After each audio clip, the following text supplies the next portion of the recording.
লালমনিরহাটে দুর্নীতি প্রতিরোধ ও সচেতনতা বিষয়ক র্যালি ও বিতর্ক প্রতিযোগিতা অনুষ্ঠিত হয়েছে।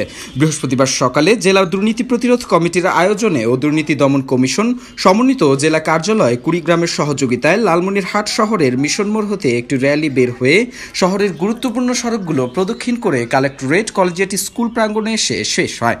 পরে কালেক্টরেট কলেজিয়েট স্কুল মিলনায়তনে বিতর্ক প্রতিযোগিতা ও পুরস্কার বিতরণ সভা অনুষ্ঠিত হয়।